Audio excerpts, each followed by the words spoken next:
ഞാൻ ഒരിക്കലും പ്രതീക്ഷിച്ചില്ല ഈ ഒരു ഐറ്റം ഇത്ര ടേസ്റ്റ് ഉണ്ടാകുന്നത്. ഇതൊരു ബംഗാൾ ഡിഷാണ്. ഞാൻ ഫസ്റ്റ് ടൈമാണ് ട്രൈ ചെയ്യുന്നത്. ട്രൈ ചെയ്യാത്തവരുണ്ടെങ്കിൽ മസ്റ്റ് ട്രൈ ചെയ്യേണ്ട ഒരു ഐറ്റമാണ്. ഇതിൻ്റെ പേരാണ് ദഹി ബൈഗൻ. വഴുതനങ്ങനെ കൊണ്ടാണ് ഇത് ഉണ്ടാക്കുന്നത്.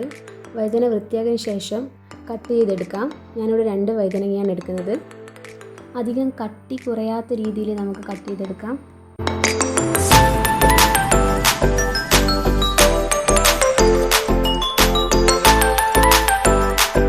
കട്ട് ചെയ്ത വഴുതന നമുക്കൊരു ബൗളിലേക്ക് മാറ്റാം. അതിൽ ആവശ്യത്തിന് മുളക് പൊടി, മഞ്ഞൾപ്പൊടി, ആവശ്യത്തിന് ഉപ്പ്,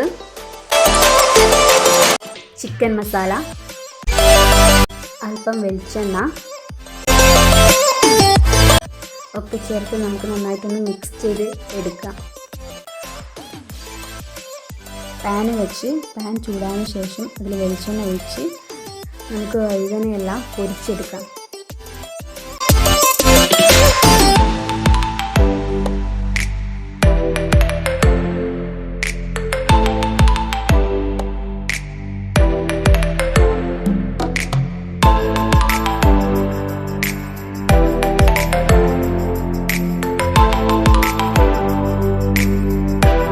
വഴുതനങ്ങയുടെ ഒരു ഭാഗം നന്നായിട്ട് പൊരിഞ്ഞിട്ടുണ്ട്. അത് നമുക്കൊരു സ്പൂൺ ഉപയോഗിച്ച് നമുക്കതൊന്ന് മറിച്ചിട്ട് കൊടുക്കാം. എന്നിട്ട് അതിൻ്റെ മറുപുറം കൂടി ഒന്ന് വേവിച്ചെടുക്കാം.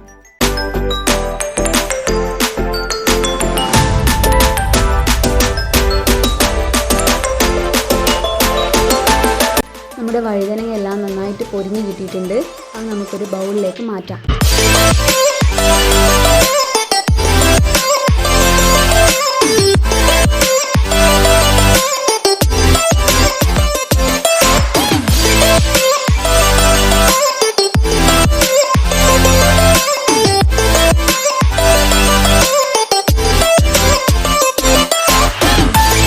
ഒരു ബൗൾ എടുത്ത് നമുക്ക് ആവശ്യത്തിന് വേണ്ട തൈര് അതിലേക്ക് ഒഴിക്കാം.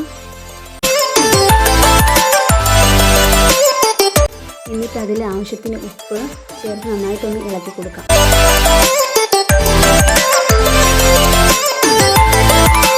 നമുക്ക് ഈ തൈര് നമ്മുടെ വഴുതനങ്ങയിലേക്ക് ഒഴിക്കാം.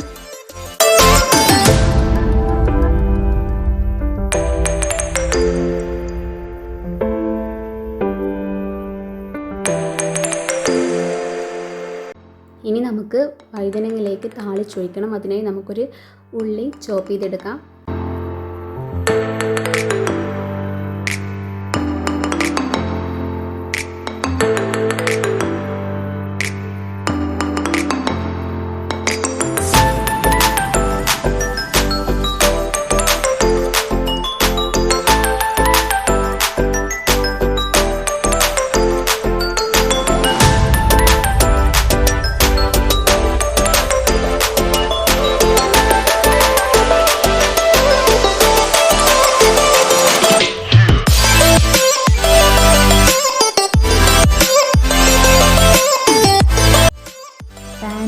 അതിലേക്ക് വെളിച്ചെണ്ണ ഒഴിച്ച് വെളിച്ചെണ്ണ ചൂടായതിനു ശേഷം നമുക്കതിലേക്ക് വറ്റൽ മുളക് ചേർത്ത് കൊടുക്കാം.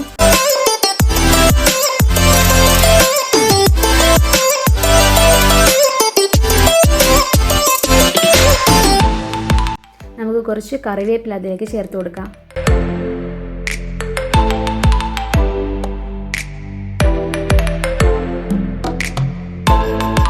ഇനി നമുക്ക് കുറച്ച് നല്ല ജീരകം ചേർത്ത് കൊടുക്കാം. എന്നിട്ടൊന്ന് നന്നായിട്ടൊന്ന് ഇളക്കി കൊടുക്കാം. ഇതിലേക്ക് നമ്മൾ നേരത്തെ ചോപ്പ് ചെയ്ത് വെച്ച ഉള്ളി നമുക്കിതിലേക്ക് ഇട്ട് കൊടുക്കാം.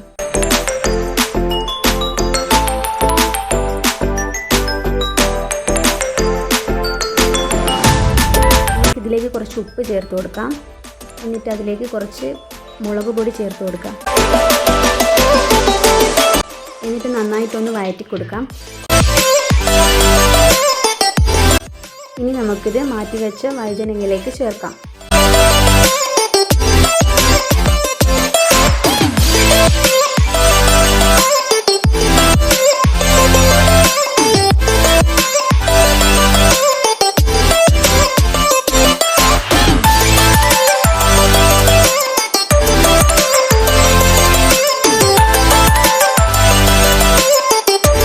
അങ്ങനെ നമ്മുടെ ദഹി ബൈഗൻ ഇവിടെ റെഡി ആയിട്ടുണ്ട്. ചോറിൻ്റെ കൂടെ ഒക്കെ കഴിക്കാൻ അടിപൊളിയാണ്. മസ്റ്റ് ട്രൈ ചെയ്യേണ്ട ഒരു ഐറ്റമാണ്. ഞാൻ ഉറപ്പ് പറയുകയാണ്, നിങ്ങൾ ഒരിക്കൽ ഉണ്ടാക്കിയാൽ നിങ്ങൾ വീണ്ടും വീണ്ടും ഉണ്ടാക്കും. ഇങ്ങനെയുള്ള പുതിയ വീഡിയോസിന് വേണ്ടി ചാനൽ സബ്സ്ക്രൈബ് ചെയ്യുക, ഷെയർ ചെയ്യുക, ലൈക്ക് ചെയ്യുക, കമൻറ്റ് ചെയ്യുക. അപ്പോൾ tata bye bye, see U.